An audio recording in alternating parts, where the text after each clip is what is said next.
सुधा समाधान।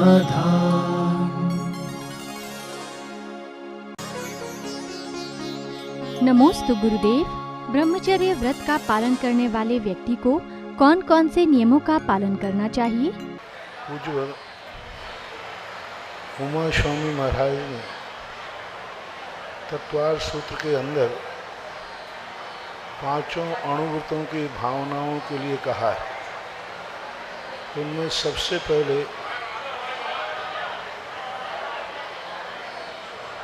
पंच इंद्रियों के ऊपर विषय पर निरोध करने की बात कही। ब्रह्मचर्य व्रत का अर्थ यह नहीं है मात्र कि बाहर संयम धारण कर लेना। अपने मन और इंद्रियों के ऊपर, सभी इंद्रियों के ऊपर जब व्यक्ति कंट्रोल कर लेता है तब ब्रह्मचर्य व्रत का पालन होता है। रसना इंद्री पर विशेष जोर दिया पूज्यवर उमा स्वामी महाराज ने कि वृष, गरिष्ठ और इष्ट, ये दो विषय उन्होंने विशेष रूप से किए।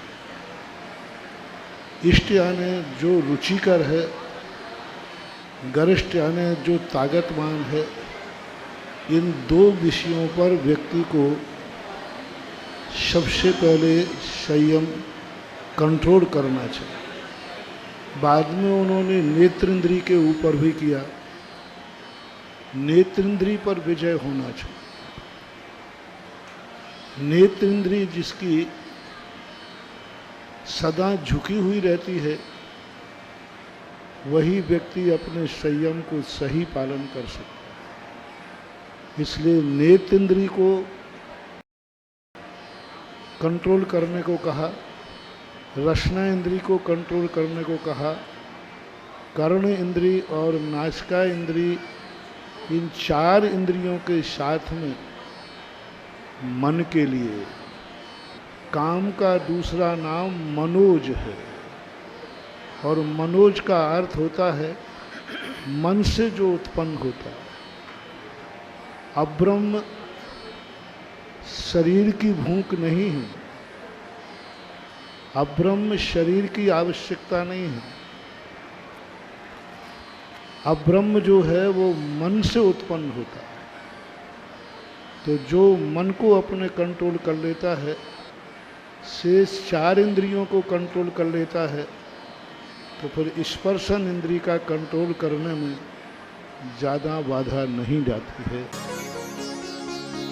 नमोस्तु गुरुदेव। हम अपने आप को सम्यक दृष्टि माने या नहीं माने?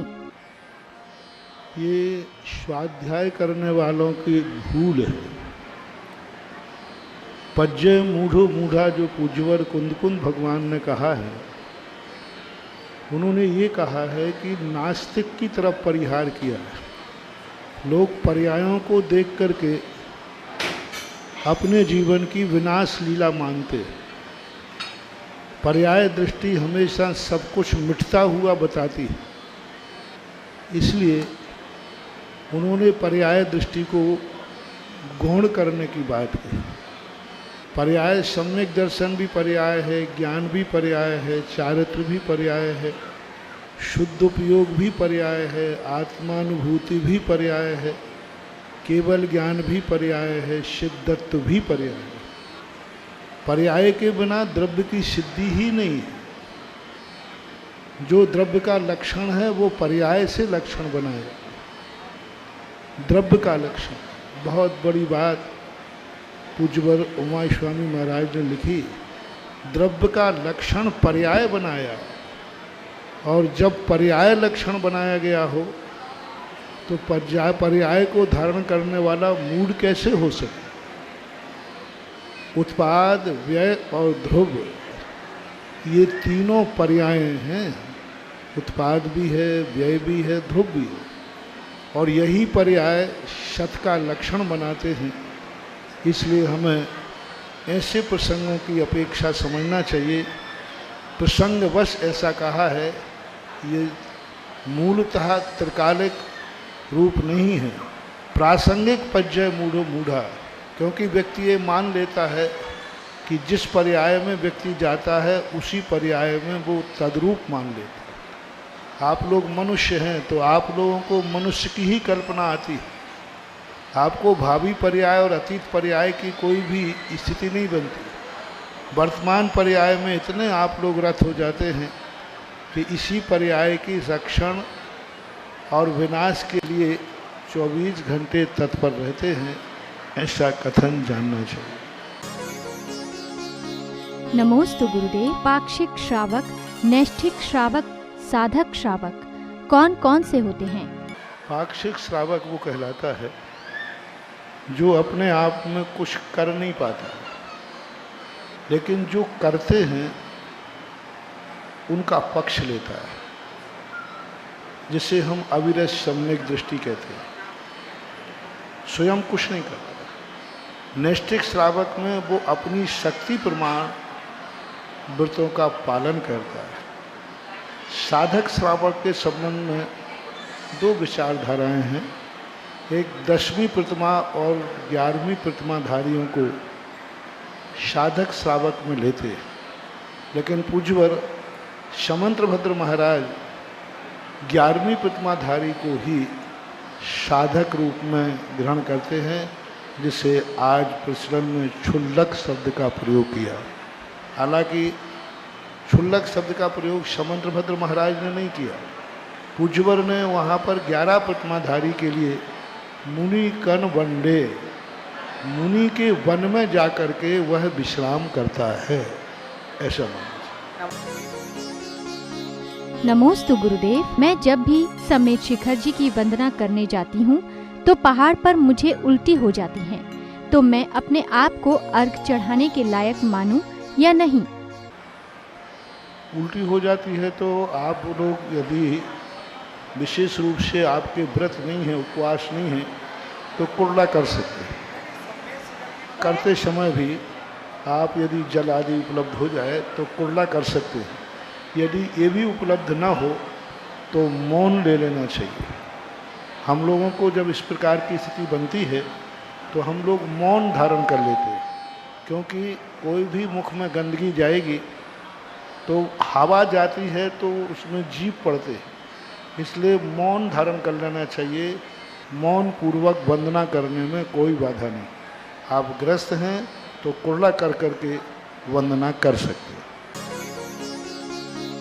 नमोस्तु गुरुदेव। भारत सरकार ने पशु निर्यात का विधेयक पास किया है, इसे कैसे निरस्त कराया जाए? आप बहुत लेट प्रश्न कर रहे हैं। इसके ऊपर मैंने संदेश भी दे दिया और तुम्हारी सरकार तक भी संदेश भेज दिया और संदेश सरकार ने भी मान लिया। जिस दिन मुझे पता चला था उसी दिन मैंने सरकार के नेता के प्रति संदेश भेज करके आगाह कर दिया था और उन्होंने तुरंत इस बात को माना और आगे उसके लिए अभी कैंसिल नहीं किया है, पोस्टपोन किया है और ये कहा है कि उचित समय पर समाज की जनता का परामर्श लेकर इस पर विचार करेंगे। फिलहाल उसको रोक दिया। आप बहुत लेट जागे हैं। नमोस्तु गुरुदेव। आपने अपने प्रवचन में कहा था कि अगर हम ये चाहें कि आपका आहार निरंतर हमारे चौके में हो तो हमें मजदूरी मिलेगी, और अगर हम ये चाहें कि आपका आहार किसी और के चौके में निरंतर हो तो हमें वसीयत मिलेगी। हम कैसी भावना भाएं, क्योंकि हम चाहते तो यही हैं कि आपका आहार निरंतर हमारे चौके में हो।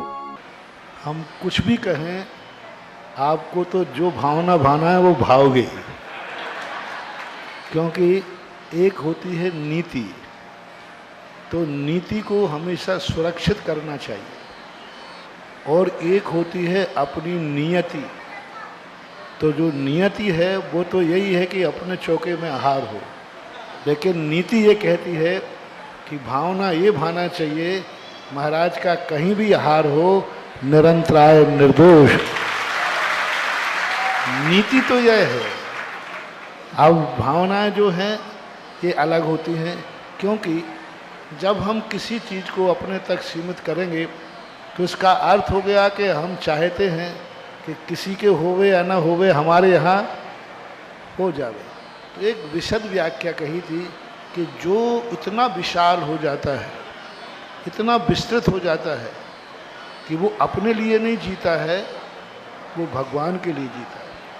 वो अपने लिए नहीं जीता है, व्रतों के लिए जीता है। वो अपने लिए नहीं जीता है, नमोकार मंत्र के लिए जीता है। वो अपने लिए नहीं जीता है, गुरु के लिए जीता है। जब ऐसा व्यक्ति के मन में आ जाता है तो उसके अंदर एक ऐसी एक पावर थिंकिंग जागती है, विल पावर जागता है कि वो इतना शक्तिमान हो जाता है, इतना शक्तिमान हो जाता है जितना कि उसने उसके प्रति सोचा है। यदि हम ये सोचेंगे कि गुरु से हमें कुछ मिलेगा तो हमें उतना ही मिलेगा जितना हमारा पुण्य है, मजदूरी मिलेगी। और यदि ये हो जाए कि नहीं, गुरु से हमें कुछ नहीं चाहिए, हम गुरु के कितने काम आ सकते हैं, तो मजदूरी नहीं, वसीयत मिल जाती। हनुमान की जो बात मैंने कही थी, हनुमान ने राम से कुछ नहीं चाहा, सदा राम के लिए जिए, राम के लिए लड़े, राम के लिए ही जिंदगी समर्पित कर दी। उन्होंने भगवान से नहीं चाहा, भगवान के लिए समर्पित रहे। आज उसका परिणाम ये है कि श्री राम की अपेक्षा हनुमान का मंदिर ज़्यादा है दुनिया में। कारण क्या है कि वो अपने लिए नहीं जिए, वो सब अपने आराध्य के लिए जिए। तो एक विशद व्याख्या बताई थी कि अपने अंदर वो शक्ति जागृत करना है जो शक्ति हमें किस्मत से भी आगे ले जाए, भाग्य से भी आगे ले जाए, जो नियत धारा है उस नियत धारा का भी उल्लंघन करके आगे चला जाए। तो वो शक्ति हमें कब जागेगी, जो हम भाग्य की रेखाओं से भी आगे निकल जाए। और वो शक्ति जब जागती है जब हम दूसरे के प्रति, आदर्श के प्रति हमारी भावनाएं समर्पित करते हैं तब। नमोस्तु गुरुदेव। मैं अपने अशुभ कर्म के उदय के चलते कैलिफोर्निया में नौकरी करता हूँ, जिससे गुरुओं का सानिध्य छूटा। अब मेरा 6 साल का बेटा है यहाँ विदेश में, मैं उसकी कैसे देखभाल करूँ? देखो, अब अर्थ का युग है। मैंने अभी 2 दिन पहले इसी पर प्रवचन दिया था।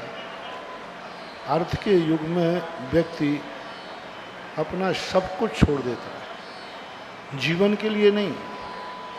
भारत में आजीविका नहीं है सो बात नहीं है, लेकिन भारत में वह जो ऐशो आराम या बहुत कल्पनाएं हैं, महत्वाकांक्षाएं हैं, वो न पूरी होने के कारण से व्यक्ति विदेशों में जाता है। दुर्भाग्य है भारत का कि सबसे ज़्यादा NRI भारत के हैं दुनिया में। आज भारत का जन्म लेने वाला बालक, इस माँ के पास बालक को, अच्छे बालक को पढ़ाने की शक्ति नहीं। हमारे बालक विदेश में पढ़ने जाते हैं, कोई विदेशी बालक कभी भारत पढ़ने नहीं आते। अमेरिका भारत में NRI नहीं बनते, भारतवासी बनते। तो ये हमारी पृथ्वी का दोष नहीं है, हमारे लालच का दोष है। हमारे अंदर जो एक अर्थ के प्रति आकर्षण बना है, अर्थ ही जीवन है, अर्थ ही जिंदगी है। अर्थ जहाँ मिले वहाँ दौड़ो, भागो, कितना भी उसके लिए त्याग करना पड़े तो कर दो। इस महत्वाकांक्षा के कारण व्यक्ति भाग रहा है। अब इसके लिए तो आप लोग विदेशों में रह कर के क्या संस्कार दे सकते हो, वो वहाँ के कल्चर के ऊपर प्रभावित होता है। अब कितना तुम अमेरिका के में बच्चे को इंडियन बना पाओगे, भारतीय बना पाओगे, ये तो आपके ऊपर आधारित है। आप जैसे भारत से अमेरिका चले गए, क्या आप ये प्रयास कर सकते हैं कि बेटे को अमेरिका से भेज दें, बेटे को अमेरिका से भारत, उसको ऐसी पढ़ाई करें कि वो अमेरिका से भारत भाग के आ जाए? तो फिर तुम्हारा जो कर्जा है वो बराबर बैठ जाएगा। तुम भले चले गए लेकिन बेटे को यहाँ भेज दिया। तो अब ये सब चीज़ें ऐसी हैं जिनके संबंध में स्वयं ही सोचना पड़ेगा। ऐसा। नमोस्तु गुरुदेव। अशुभ कर्म का उदय क्यों आता है, इससे बचने का क्या उपाय है? अशुभ कर्म का उदय इसलिए आता, अशुभ करते हो, मन से बुरा सोचते हो, आंखों से बुरा देखते हो, कानों से बुरा सुनते हो, मुख से बुरा बोलते हो, पैरों से गंदे कार्यों के लिए जाते हो। जब बुरा करते हो तो बुरा कर्म उदय में आता है। कोई देता नहीं बुरा कर्म। बुरे कर्म हमारे द्वारा की हुई अपराध की सजा है। जेल में कोई जब भी भेजता है जब हम अपराध करते हैं, तो अपराध करना छोड़ दें तो अशुभ कर्म का उदय आएगा ही नहीं। अपराध हम करते जाएंगे तो अशुभ कर्म का उदय आएगा। बचने का एक ही उपाय है, जो अपराध कर चुके हैं उनका खेद व्यक्त करो और भविष्य में वो अपराध हम नहीं करेंगे। ये दो नियम जो ले लेते हैं वे अशुभ कर्मों से बच जाते हैं। नमोस्तु गुरुदेव। बारिश के पानी में कई जीवों का घात होता है, तो क्या इसका भी दोष किसी को लग सकता है? बारिश के पानी की बिलछनी कैसे करें? देखो, जीव तो कैसे भी उत्पन्न होते हैं, उसमें हम कुछ नहीं बोल सकते। हमें तो उनको बचाने का प्रयास करना। यदि आपके द्वारा जीव मरता है तो बराबर दोष लगता है। तभी तो चातुर्मास में हम साधु लोग एक स्थान पर क्यों रुकते हैं? हम कहें कि नहीं, चातुर्मास में जीवों की उत्पत्ति नहीं होना चाहिए, और होती है तो मरे नहीं। हमें सावधान रहना पड़ेगा। जो साधु कभी नहीं रुकते हैं, जीवों को बचाने के लिए 4 महीने चतुर्मास करते हैं, तो हमें उनके लिए बचाना चाहिए। और बिलछानी का तो शब्द हमारे यहाँ पानी छानने का महत्व नहीं है, बिलछानी का महत्व है। पानी तो बहुत लोग छानते, मैंने कहा ना, कोई कचड़े के लिए पानी छानता है, कोई गंदा है इसलिए पानी छानता है, लेकिन जैन दर्शन बिलछानी का महत्व है। जहाँ से हमने पानी लिया है वहाँ से उन जीवों को हमने बाधा पहुँचाई है, तो उन जीवों को उसी स्थान पर पहुँचा देना, इसका नाम है बिलछानी। इसलिए बिलछानी, जहाँ से पानी लो उसकी बिलछानी वहीं पहुँचाना चाहिए, इसका नाम है बिलछानी। नमोस्तु गुरुदेव। तन की भूख मिटाने के लिए तो भोजन है, मगर मन की भूख मिटाने का क्या उपाय है? मन की भूख होती ही नहीं है, लालसा होती है। एक लालसा होती है। कई लोग खाते कुछ भी नहीं, लेकिन खाने की लालसा होती है। तो जो मन की लालसा में अटके हुए हैं वह मूर्ख कहलाते हैं। पेट की भूख में जो अटके हैं वो तो फिर भी ठीक है, मन की भूख है ही नहीं, फिर भी वो भूखा घूम रहा है, तो ये उसकी अज्ञानता है, मूर्खता है। सुधा समाधान